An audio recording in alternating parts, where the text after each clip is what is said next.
silence to remember those lives lost long ago in Pearl Harbor.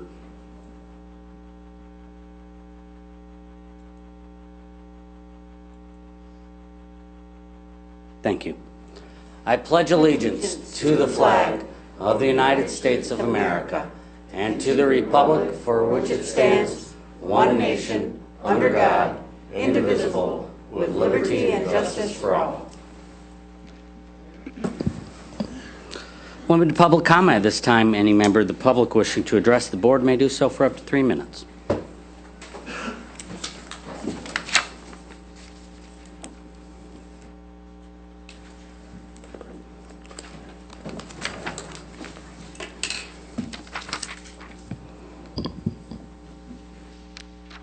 Hello, Stephanie Hester, Carlton Township. I've put a request in for a list of the individuals who voted in the November 2020 election and have been told that there is a fee for that of $710.70 and that the fee cannot be waived because it is a fee set by this board and not a FOIA fee. So my questions to you are, why did you set a fee for that information? I've requested digital copy by email, so there's no print fee. I have reason to believe that it is very low labor to gather that information, so I don't think it takes very long labor-wise.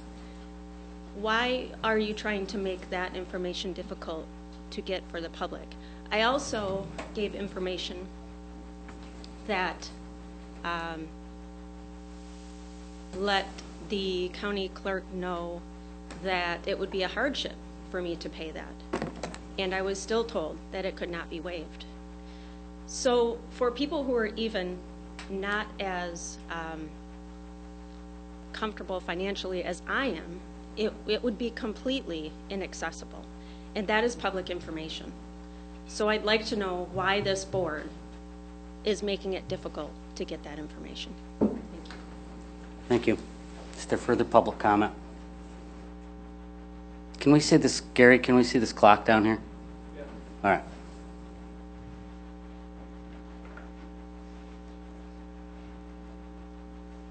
Good morning. Gary White, Nashville.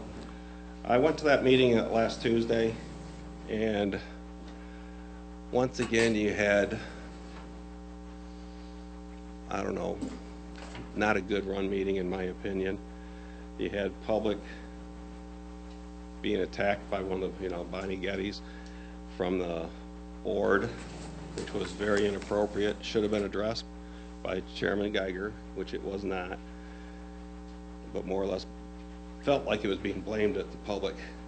But when somebody comes out and says that, that was just inappropriate.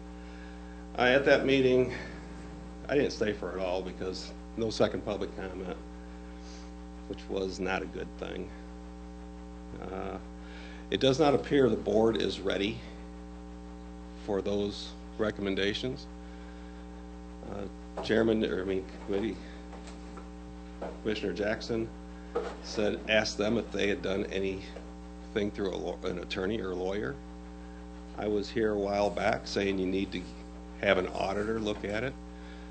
This time you have millions of dollars and you don't want to hire a consultant.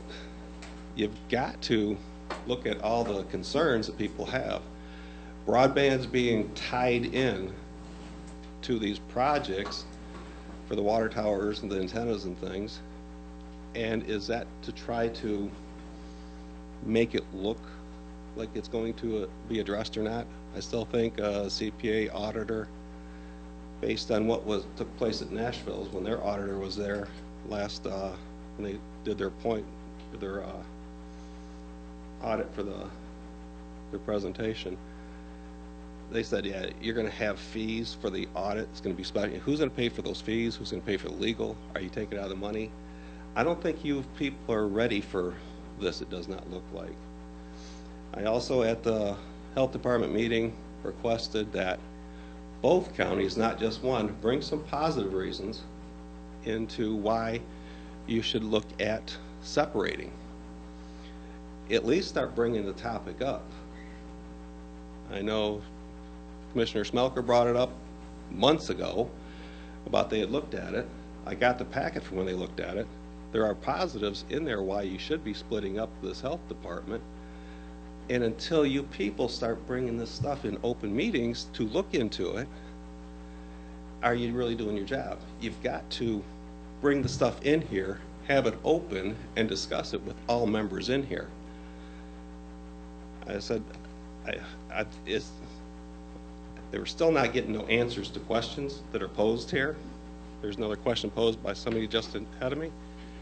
I doubt there'll be any answers for that one, so thank you. Thank you. Is there further public comment?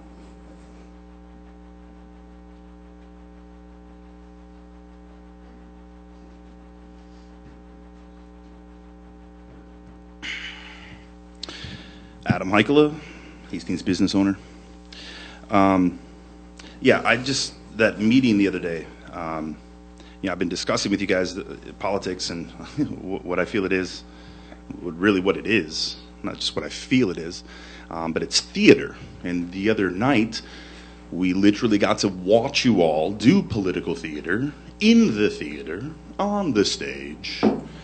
And there was many signs that shows that it was theater. I mean, the fact that it was there on the stage, it was controlled, just like a play. I mean, a play that happens, we know how long that play is going to be. There's a time frame that you can expect, and we knew that, we didn't know until we were at the meeting, that meeting was being controlled, for the political theater. That's really what it was. It was limited to a 2-hour time limit. I mean, an event that you put on for the public's input, for participation, you would have it open with not an end time that's possible, because you might have vigorous debate and discussion going on from the public, which is your job to listen to and to understand what's happening. So the fact that you remove that second public comment time, because it was a controlled event, it shows 100%, you guys, that was nothing but a political theater show. Over half of the people that were there were simply people that were supporting all of these things, not sharing anything to be, this is good or bad and look at this in a different way. This is simply, hey, we've had a project that we haven't been able to do and figure out because we haven't done the planning. And so we found an easy way out, or we've tried the planning and we don't have a good solution, but we have an easy way out. So give us the money. That's all that it was. It was a political theater show set up so that these different groups could try to convince the public not to be against taking of these free funds. But these free funds have strings attached. These free funds, as I said a couple meetings ago, is blood money. This is being forced to change our blood, to take a jab into our blood in order for a lot of these things to be successful. I'm sure that, all of these requirements of jabs and masks and all this other, the controls against us is not your decisions, really. We know that. It's from the outside. So we want you all as a board to make decisions for this community, as it's your job to make decisions, not outsiders. And that's hard. It's difficult, but again, you have the support here in this community. You absolutely have the support to make the hard decisions against the grain right now. And that's what we want you guys to do, please. Thank you. Is there further public comment?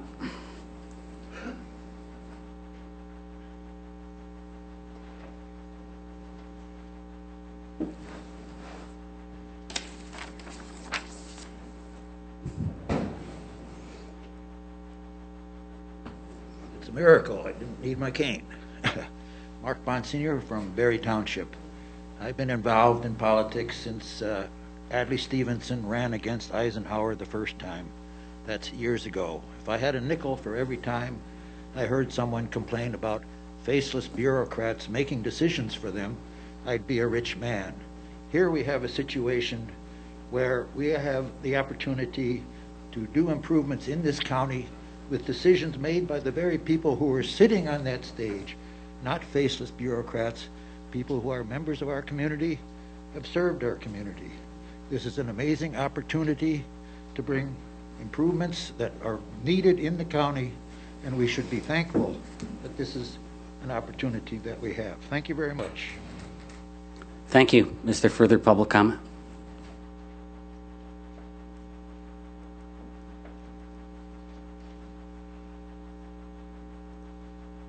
My name's Carla Wilson Neal, and I'm a Air Force Vietnam era vet, and I am with the Veterans Affairs, and I have my fellow vets sitting there as well. But I believe you received a letter with our comments and thoughts, and with all due respect to everybody, and we're very appreciative of people interested in serving, but we would like to support the incumbent, Mike Timmons. So thank you very much. Appreciate the consideration. Thank you. Commissioners, please note, I will bring to your attention those letters when we get to the appointment for Veterans Affairs. Is there further public comment? Last call. Hearing none, we'll move ahead. First item from the Drain Commissioner. At this time, the Chair would entertain a motion for adoption of resolution pledging the full faith and credit of the County of Barry with constitutional limitations for the payment of the Crooked Brook Intercounty Drain Note not to exceed $1,275,000. Barry County's portion is 49%, and Eaton County's portion is 51% of this note. Eaton County Drain Commissioner will also present the same resolution to their Board of Commissioners. I'll make that motion. Is there support? This is the paperwork on that. Support, Jackson. The recommendation is made by Gibson, supported by Jackson. Discussion. Good morning, Jim. Good morning. Thank you for letting us come up and see you. Pardon my slippers, but they won't let me in with my muck boots. This is a first. I brought with me Roger Sweat from Dickinson Rock. Dickinson, right. Sometimes I get these confused. They do the financial stuff for us. I give everybody a copy of the petition written by Assyria Township to start the Gibson-Triscuit investigation, copy of the notices of necessity. We had our first meeting with Christine Kosmowski running it from MDARD, and Eaton County and I were there. We had 21 people show up saying, hey, this drain needs some work, so we passed it.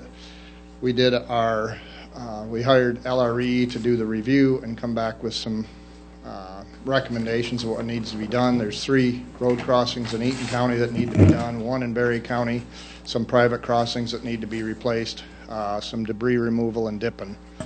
So you'll find all that good stuff in there. We had engineers' estimates, and we had to set a percent. Commissioner Connor asked to interrupt for just a question. This says Crooked Brook Intercounty Drain? Okay, We'll get there. all right, thank you. Sorry. Before you go Thank on you. and on about the wrong paperwork. No. So we got the petition, we moved that through, we got our bids, everything was totaled up. Eaton County has another Gibson-Triscuit drain. It's a county drain over there, and for clarification, make it easier for people to understand, Eaton County and I both signed paperwork requesting that it be changed from Gibson-Triscuit to Crooked Brook, and that was adopted also. So officially, Mr. Timmons brought it up at the Assyria Township meeting that we probably ought to publicize that so people know that they didn't get changed from districts, it's just the name change. And that's, I believe, according to USGS maps, it's called Crooked Brook, so, which is kind of cool. Thank you. So, and so here we are at the end, full faith and credit. We're going to borrow up to and not to exceed $1.275 million for this project. Barry County's side is $624,000, I believe. Eaton County's a little bit more. I think they're about $675,000. They've already passed their resolution for full faith and credit, and I'll let Roger explain all the little goodies that that's above my pay grade. Thank you, Jim. Thank you, Commissioners. So the resolution that you have this morning is we're going to, the Intercounty Drainage District plans to issue bonds to finance the project so that the property owners don't have to pay it all up front, but it will be spread out in assessments over 15 years. That cost, the total cost is spread 51% to Eaton County, 49% to Berry County. And by this resolution, the county would pledge its full faith and credit to back the 49% that stands behind the assessments levied in Berry County. So you're not guaranteeing anything at all on the Eaton County side, it's only the Berry County side. The full faith and credit, what that does, since a drainage district doesn't really have any assets or any operational funds or anything like that other than the assessments levied, the full faith and credit allows the purchaser of the bonds to have a little bit more assurance that there's a little bit more behind the bond issue than just the assessments. And out in the world, there's not a great deal of understanding of how drains work in Michigan. They're kind of unique animals. So the drains are actually quite secure, but this helps the banks to kind of have a little bit more assurance. And what that will do is provide a significantly lower interest rate to the municipalities and the property owners that are assessed as part of this project. I say that it's a relatively secure position for the county because what would likely happen, it would be incredibly unlikely that the county would ever get a bill for the $624,000 that the full faith and credit stands behind. Because what happens is each year 1/15 of that gets billed to the assessment districts, and that's many property owners and some municipalities. And what would really have to happen before the county's full faith and credit pledge would be accessed is that somebody would have to be delinquent on paying their assessment. That delinquency would not be made up by, I don't know if you have the revolving fund here in Berry to cover delinquent taxes, but if so, that would have to not be able to cover that, and then ultimately the property would have to go for sale in a tax foreclosure if the assessment wasn't paid, and sell for less than the amount of the assessment. So that's highly unlikely. And even in the event that happened and the county had to pay on that assessment because of the delinquency, the drainage district has the power to then reassess that delinquent cost, and in a year or two that would be made up and paid back to the county. So it's a very secure process. It's almost unheard of that a county has to pay on its full faith and credit pledge, and if it did, it would likely be small and short term. Now, it does guarantee the whole amount of assessments in the county, but just to give you a little bit more background, I think the plan will be to take this out in a request for proposals to banks to try and get the best interest rates possible, and we would be looking at doing that and then closing on the bonds in January. Happy to take any questions that you might have. Okay, we're going to start down here with Commissioner Campbell because it impacts Assyria Township. But before we get to him, can you explain a little bit where this drain is? Normally, the crux of the projects you've been working on are on the west side of the county. Can you tell us a little bit about this drain? Yeah, surprisingly, we actually have drains in every corner of the county. Gibson Triscuit runs, of course, from Eaton County across Curtis Road, under Jones Road, and on over, and actually, I believe it goes into Winnedaga. Michael, you would know better. Yeah, Winnedaga Creek. So it dumps out down there. It ends short of the Battle Creek line, right. So it doesn't incorporate with them. And we've had, the engineering report shows some of the crossings need to be done. They haven't been done since the 1930s. So it needs an update. My other question is, has there been a lot of demand for this maintenance from farmers in the area? No. We had 18 of 21 of the people that came to the board or our notice of practicability, 18 of them were from Eaton County that wanted it fixed. Okay. There was prior work done in Berry County side, and the Eaton County folks were ticked because they said you didn't get quite to the county line, and now we're still flooded out in Eaton County. Mm-hmm. So we need to do this to be on par with Eaton County. Yeah. Yeah. Okay. So. Commissioner Campbell. Just two questions to Jim. Obviously, you do feel this is hi, Jim. Is a necessary event that's been long overdue. Yeah. And the drains needed work. I mean, they've spot hit these, but with our maintenance funds, you know, we can spend $5,000 a year per mile, but if that, you know, if you neglect a drain for, 90 years. Yeah. You know, I mean, when the drains were put in, this was farmland, the farmers took care of everything, they kept the trees out of it. We were golden, but the last 50 years, that's all changed. And, you know, the trees get down, nobody's there to clean them out. We can't, Joey, the maintenance guy, and I can't get to every drain to keep every one of them cleaned out. This one, I think we spent $35,000 last year, or the year before, doing a quarter-mile section in Eaton County. And it's 7 miles long, so. Okay. Now, I also attend those ASERI meetings, and I was there when you were there, obviously. And it seemed like the board and the constituents there are all on board with this and in favor of this. So when would this actually start if it everything went on schedule? We've got it bid to be done, I think, by August or September of 2022. Yeah. So once it's done, this, you know, I mean, there were concerns, well, maybe we don't need so much work in Eaton County. We're gonna pay 49% of the project, no ifs, ands, or buts.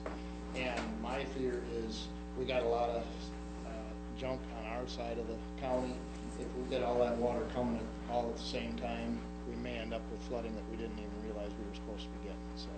Yeah. Like I say, the road crossings, other than the road commission doing them on their own, which they don't typically have the money to do, petition projects gives us an opportunity to spread that cost out on property owners which use the drainage, and of course the county pays a portion, or pays the road commission's assessment on this too, so. Okay. Thanks, Jim. Yep. Commissioner Jackson. Good morning, Jim. Hold on. So you said 18 Eaton County residents applied for it? 18 out of 21 showed up at the meeting. 18 out of 21. Yep. So almost entirely the project was requested on behalf of Eaton County, not Berry County, but we're still paying 49% of it? Yep. Either way, we're on the hook for 49%, even if we just did the Eaton County side. Okay.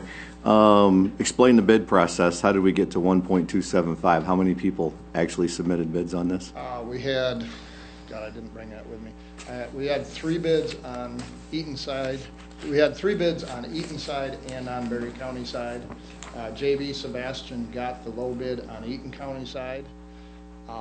They turned in part of their paperwork for the Berry County side, but they didn't submit the bid package.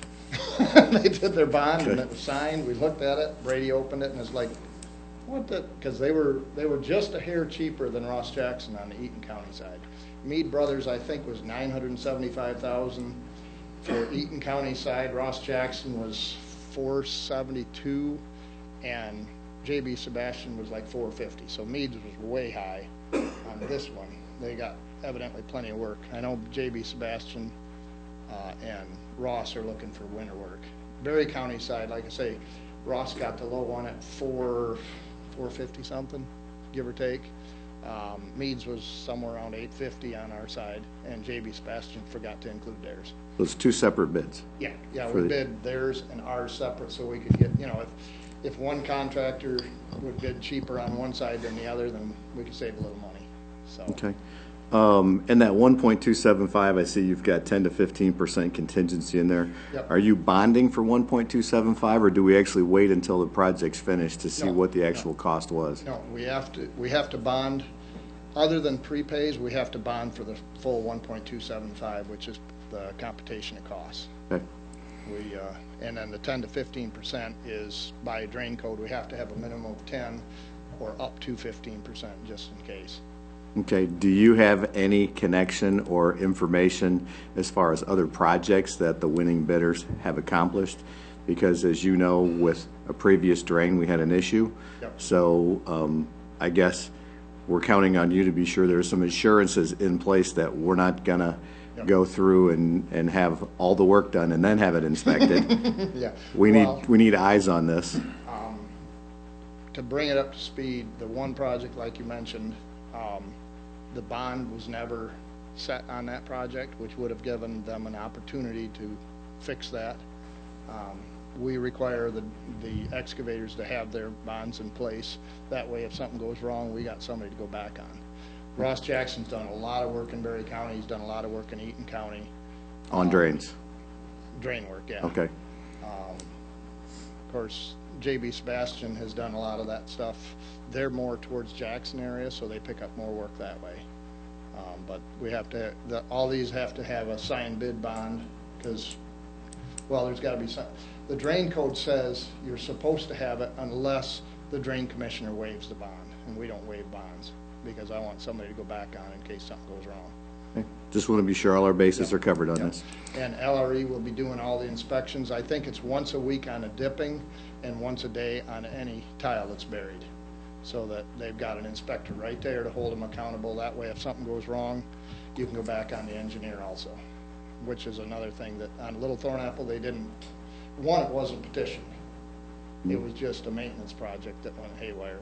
Two, the bonds weren't there or required. Three, they didn't have an engineer to oversee any of the work. And four, you didn't have a drain commissioner that went out there and looked at the job, which is really stupid because it's fun to watch them guys work. It's fun to watch other people work. Well, it's fun to watch somebody that knows their job, you know, Okay. and these excavators are top notch, so. Does Eagle have eyes on this project at any point? There was a permit submitted for some of the work because we were looking at an extension. The extension got backed out because it was too expensive for those properties owners on top of the cost of their already assessment. So that permit got pulled back out, so. Thank you. And everything else is done under exemption, so. Vice Chair Connor. Thank you. I don't have any questions today. Commissioner Gibson. What's the proposed completion date of this project? I believe it's supposed to be done in August or September of 2022. So Okay. we try to bid these things in the winter because the guys are a little slower, they're a little hungry. You know, you get a little better bids, and they can work at them at their discretion. You know, if they got a day that's 10 degrees, they don't want to start the equipment, they don't have to be there. But it's one of the inside tricks of excavating is catch them when they're a little short on work. That's all I have.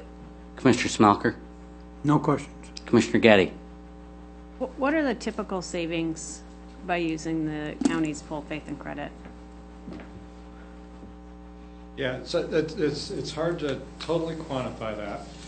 Without full faith and credit, it is actually possible that you would not find anybody willing to buy the bonds, which would mean then everything would have to be paid up front for the project to go forward.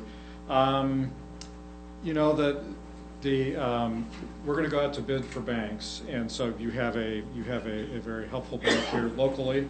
And so we'd be hopeful that the differential is not too much with them, but you don't have a guarantee of that. So I'd say generally maybe 1%-ish.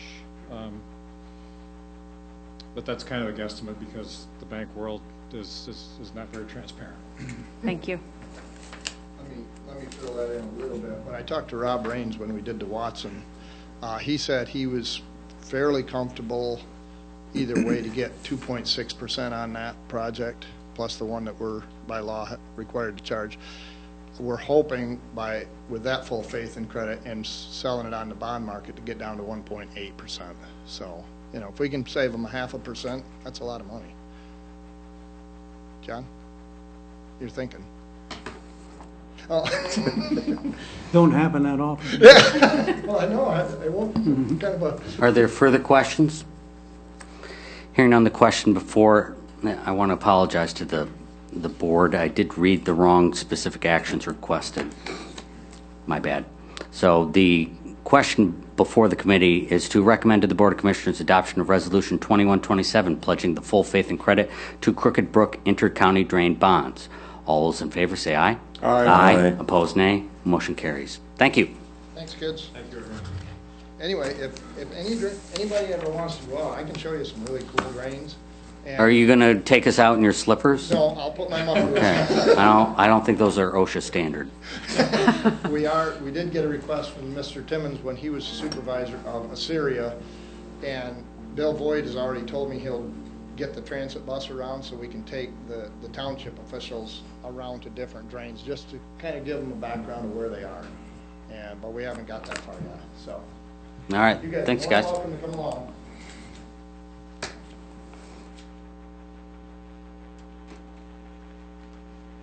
The next item before the committee is appointment to the building authority. So I'd like to invite our two applicants to come up here and sit, Michelle Peltier and David Tripp.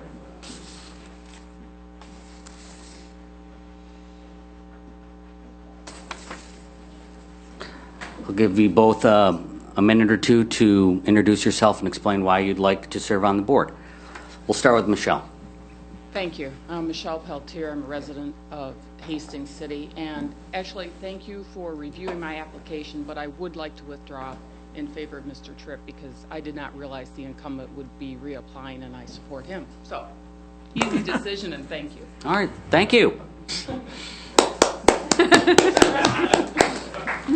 Are there any questions for Mr. Tripp? Hearing none, the question for the committee is to recommend to the Board of Commissioners approval to reappoint David Tripp to serve on the Berry County Building Authority for a 3-year term that began on January 1st, 2022 and expires on December 31st, 2024. So move. Support. That motion is made by Smelker, supported by Gibson. Is there discussion? Hearing none, all those in favor say aye. Aye. Aye. Opposed, nay. Motion carries.